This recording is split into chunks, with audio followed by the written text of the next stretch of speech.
Welcome back, everyone. My name is Stephanie. I'm Long Island's eating disorder specialist, and I am back here with Lauren Sharpe, a nutritionist, and we have been we talked about fear foods in my prior video, and now we are going to move on to talking about hunger and fullness cues. But first, Lauren, if you just want to introduce yourself again.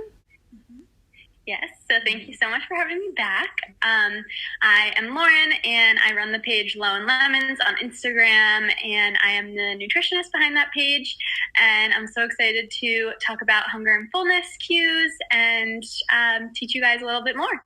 Thank you. And of course, as I said in my last video, I will leave all of Lauren's information below and at the end of the video.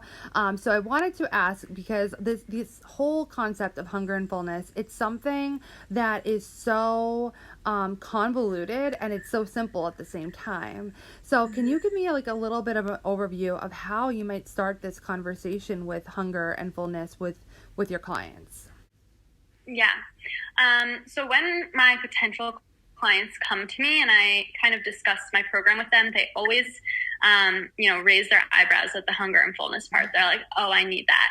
And I'm like, why do so many people need that? And it's because diet culture has been so ingrained in us where it's like, we're supposed to be told exactly how much we're allowed to eat or how many calories we're allowed to eat or what time we're allowed to eat, that our bodies have stopped sending, not everyone's, but typically the case is that our bodies have stopped sending hunger and fullness cues because they're like, you're not listening to me, so I'm just not going to send them anymore. Mm-hmm. So a lot of people struggle with what does hunger even feel like? What does fullness feel like? And understanding what those feelings are like and how to address them. A lot of the times if somebody's on a diet, they feel hungry, but they're like, well, my next snack isn't till 3 p.m. so I can't eat until 3 p.m. So the body is like, I'm just not going to send you hunger cues anymore because you don't listen to me and this is pointless. Mm-hmm. So I think a lot of people need help with that just because of what our society has told us and how normal it is for you to be counting calories or to be on a diet. So yeah. Yeah, and along with that, with the whole hunger thing, I don't know about you, but I all too often see that there's this stigma with one being hungry, and then there's almost this pride of I can successfully ignore my hunger cues, and I'm almost maybe this isn't on a conscious level, but I can trump my body, and I'm wondering if you see that and what your thoughts are on that. Yeah, I mean, I think that it's almost, celebrated because if you have followed specific diets where it's some diets have you journal and they literally put X's past dinner or, you're shamed for eating more. So that when you are feeling or experiencing those hunger cues, it's, well, I'm not allowed to eat. And look at me, I was hungry and I didn't eat, look at me go. So yeah, I feel with certain diets, it can be celebrated that, you didn't give into your willpower, which is not willpower. That has nothing to do with willpower. And it drives me nuts when people say because when I was experiencing disordered eating, people would be like, you have such amazing willpower. How do you do it? And I was like, I don't know, thinking I'm all great and everything. And then years later, I'm realizing I was not okay, it wasn't willpower. It was just a mental illness where I was trying to control everything, and it had nothing to do with willpower at all. Right.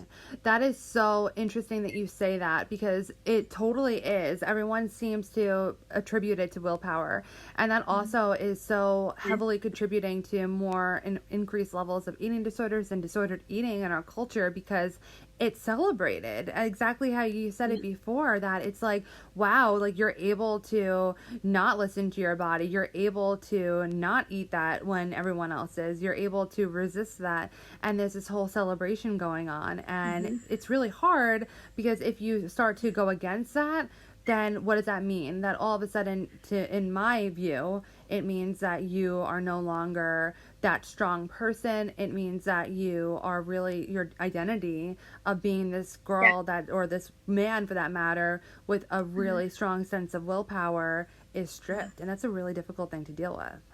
Yeah. Yeah. And I didn't realize it at the time, but that was like my biggest thing when I was going through this. And I was like I was a sophomore in college, and my whole identity was like the nutrition major that was like so healthy and had so much willpower, and like, how does she eat so healthy? So breaking free from that. And I think the other side of that is like it's hard to realize in the moment, but like, how much are you going to gain when you aren't that person anymore? It's like, I was going out more. I was so much more social. People were like, oh my God, you're so fun. And I was like, yeah, because I never went out before, because I was just so enveloped in this sense of control. And I'm obviously so much happier now. And if I had just realized that sooner, it would not have gone on for as long as it did. So I do find that difficult, because when you're in those disordered thoughts, it's very hard to get someone to realize how much more life has to offer. So it's definitely a struggle, but it's so true. And it's just hard to believe when you're in those shoes. Absolutely, which is why a big part of my work is also recognizing how intertwined a person with an eating disorder or disordered eating has become with that identity.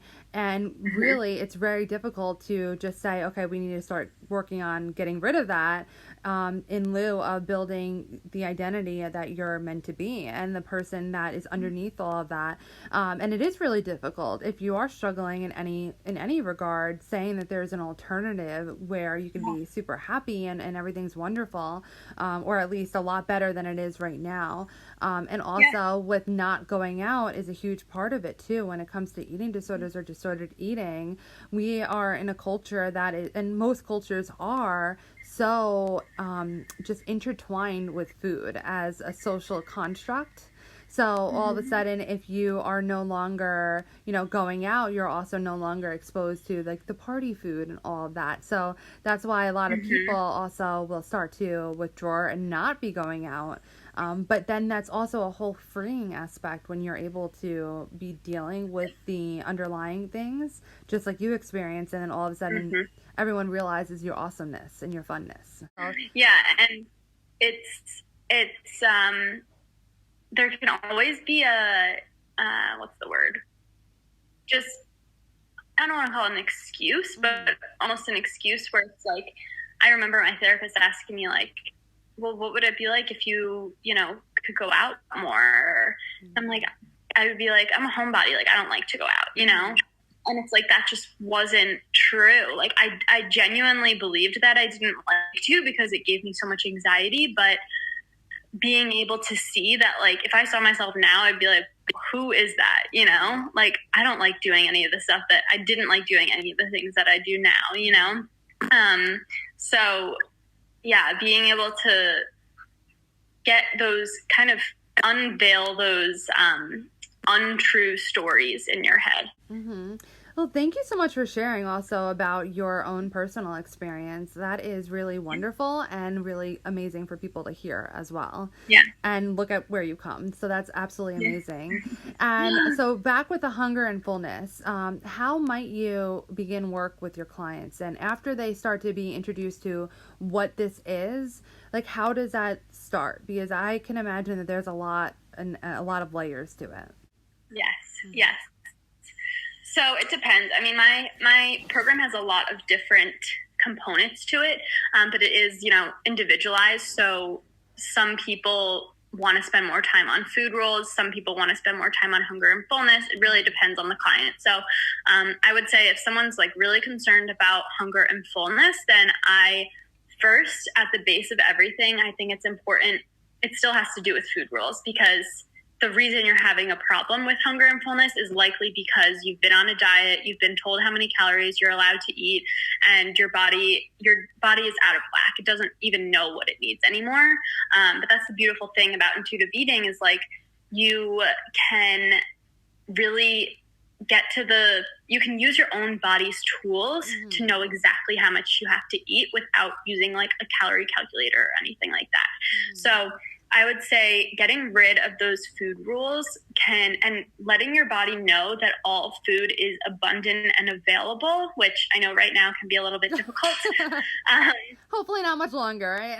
Yeah. Letting your body know that anything's available when you want it. So that helps kind of gain the hunger cues back. Also just creating a consistent schedule of eating. So you might need this because, excuse me, a lot of people find that they get so busy. So it obviously depends on the person, but I see a lot of people get so busy during the day where it's like, oh, I forgot to eat. This is, there's two ends of the spectrum again. It's like either you forgot to eat or you're thinking about food all the time. So for that type of person, I would say, set an alarm, schedule in your meals, because that is why your hunger cues are so messed up, because your body's like, wait, you ate at 9 a.m. today and then 12 p.m. yesterday, So creating a schedule is very important. Letting go of the food rules and letting your body know that food is abundant and available are the foundation steps for me. And then once I feel that they're ready, I'll kind of walk them through like journaling exercises that they can do. And if they're not into journaling, just like mental notes that they can take. So there's obviously so much to it. But like, for example, it's like, is there, aside from hunger and fullness, is there a reason that you're craving that food right now? Did you see something on Instagram of like brownies and now you want brownies? It's like, okay, but that might not be a true craving. So I always encourage them to take a step back, do a different activity, or, maybe even journal about it. And then if you're still craving them in 20 minutes, half an hour, fine, go have it.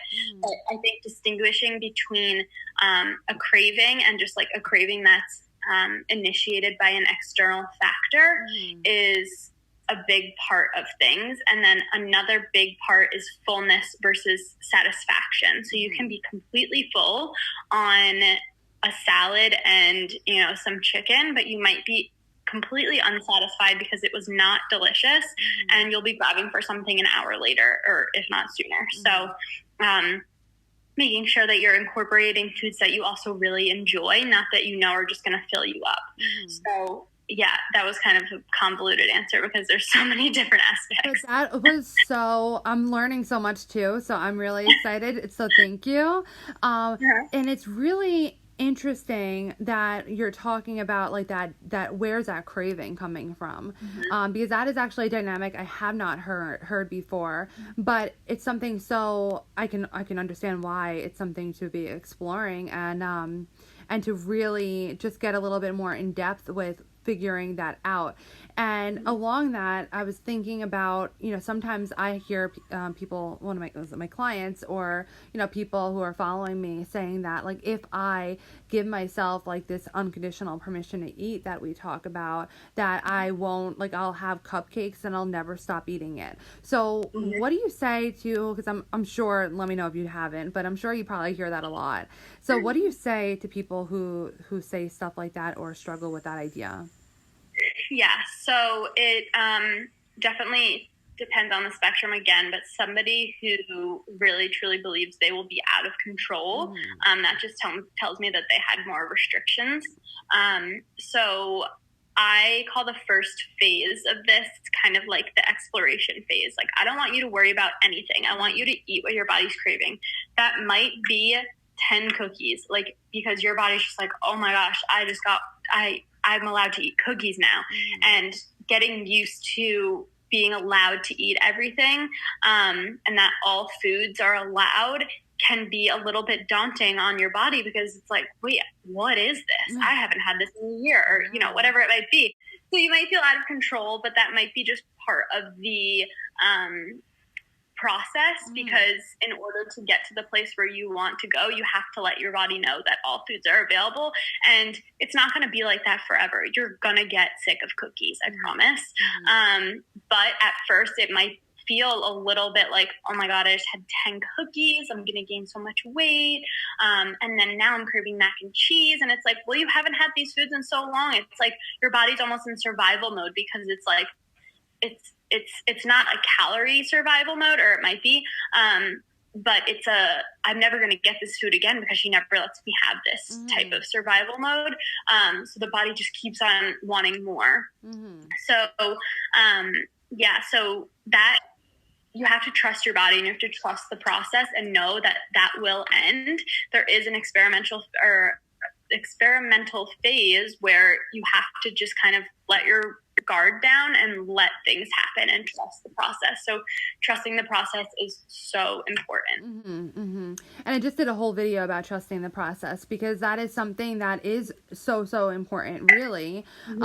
Because we need to recognize, and I think that this is a whole like relearning our bodies, especially on the nutrition end, because as babies we didn't need to be told any of this. We cried when we were hungry, we stopped when we were full, we cried if we were still hungry, and it didn't matter what time it was. It just mattered what our bodies were telling us. And something that I always really try to emphasize, and kind of along what you were saying before, is that ditching the diet books, ditching the calorie counters, because I just don't understand where the logic is. And I understand it comes from diet culture, but the fact of the matter is that we're not going to all of a sudden hack the human biome by having these diets. Like, there hasn't been one yet that just seems to be the miracle diet. So why do we keep thinking that we can outsmart our own bodies?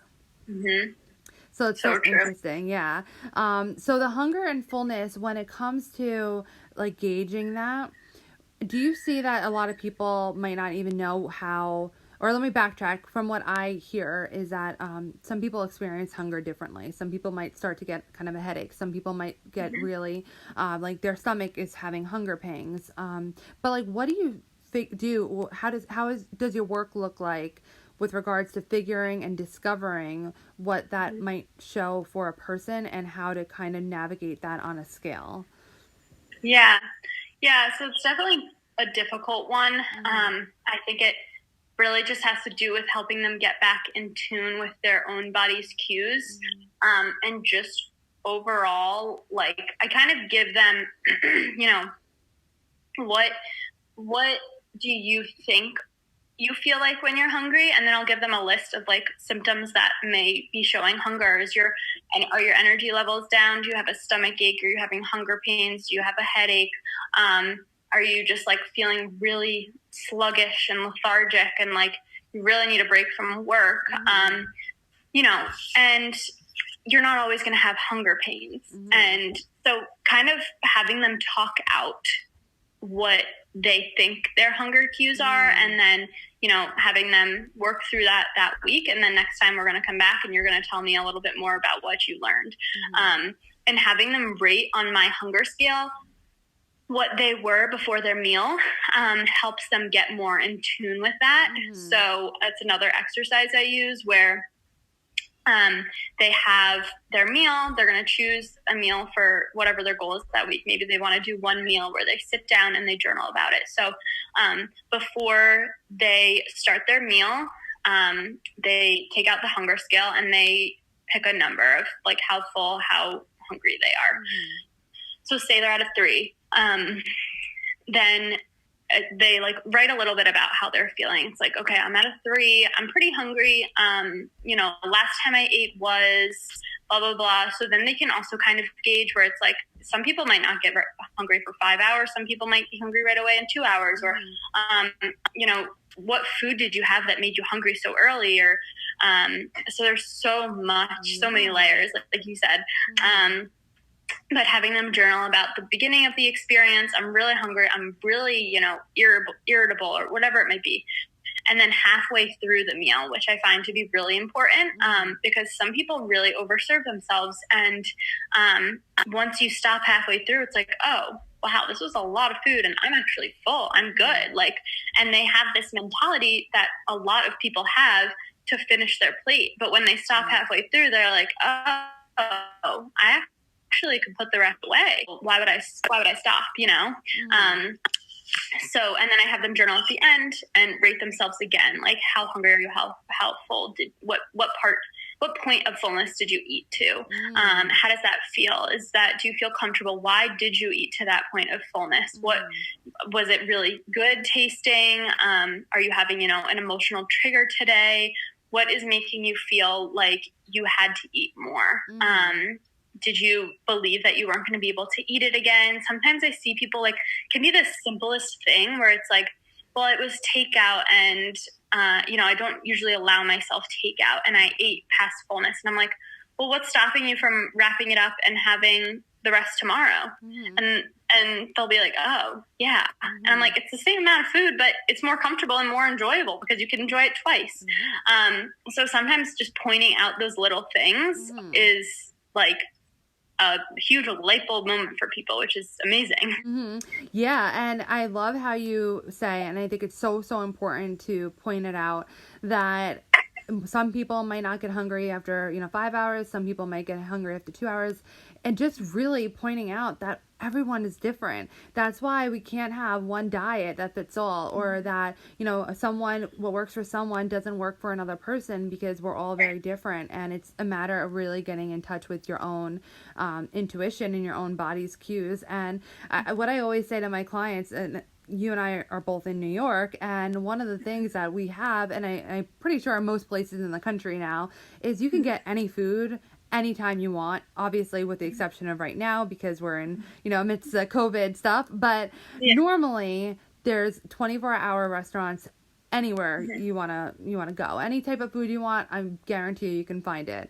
And realistically, we have that access, and not that you're going to necessarily want to do that, but knowing that you really have it, or worst case scenario, you get it tomorrow and you can actually have that. And that is something that I think that where you're getting at with the whole having it, knowing that it's abundant, knowing that you can have whatever you want whenever you want, is really an empowering thing, and helps you take the power back as opposed to the food having the power. Yep. Yeah. And aside from food, these food anxieties are very similar to just everyday life anxieties, where in college, I really struggled with being away from home, and just my mom saying that she had her phone on all the time, and that anytime I call, she would answer, just made things so much easier. So it's just knowing that these resources are available, and that either people are here for you, the food is here for you, whatever it might be, to make yourself more comfortable. It's not a crutch. It's getting you through and getting you to that next step. Yeah, absolutely. And that's absolutely right. And it really does relate to multiple types of anxiety, is that just knowing that you have that ability to get whatever you need, it can just be so empowering and relieving. And I wanted to ask you, with regards to that hunger scale that you're talking about, the hunger fullness scale, what would you say is, on average, I know this might vary per person, but I'd imagine that 0 is extremely starving, and then 10 is really, really full. So with that, what do you think is kind of a good gauge for people to what level should they really be you don't want to get past on the hunger side versus the fullness side on a general basis? So I want to pull up, I think I can pull up my hunger and fullness scale, and then I can share it with you so we can look at it. Wonderful. Okay, so I'm going to share this. Okay. Ooh, okay. So you can see that? Yes, I can. Yeah, so this is my hunger and fullness worksheet, and then at the bottom I have the hunger and fullness scale. So at the top it's kind of talking them through what I want them to journal about, make a mental note about, think about in general. So I say, it's 5 o'clock. Oh, sorry, it's my computer. That's okay. It's talking. So in general, I say 4 to 7 is ideal. So, food sounds good. You probably ate 3 or 4 hours ago. Again, it's different for every person, but typically I would say 3 to 4 hours is pretty normal. And then you're content at 5. 6, you're comfortable and satisfied. 7, you're pretty full, but you're not yet uncomfortable. So I would say that range, 4 to 7, is the ideal range. Okay.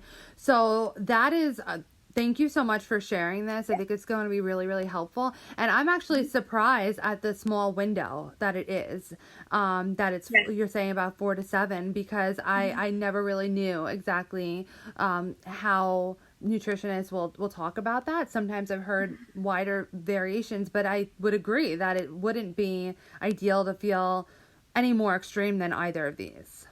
Right, right. So thank you for sharing that. I think that's absolutely amazing and such a good resource. So is there anything else that you think is really important to share, or that you want to just add in here? Don't feel pressure. Yeah. Yeah, I think just overall the overarching theme here is that you have to trust yourself and you have to trust the process, and that, you know, sometimes it might get uncomfortable, but you're creating a life that is sustainable for you in the long run. You're investing the time now so that you never have to go through this again, and so that you can create a life that's really worth living to you and feels amazing and fulfilling to you. So although it might seem like very daunting at the time, you might be going through something that's really stressful, just remembering and hearing from someone who's been through it, like, it's so worth it, and the work that you put in is so worth it, and the result that you get is just like life-changing. Yeah, absolutely. Thank you so much, Lauren. Again, I will leave all her information so that you have it. You can contact her directly, or if you would like me to have a follow-up interview, let me know what questions you'd like me to ask her. So thank you so much. I really do appreciate it, and I know that everyone else here does as well. So thank you. Thank you for having me.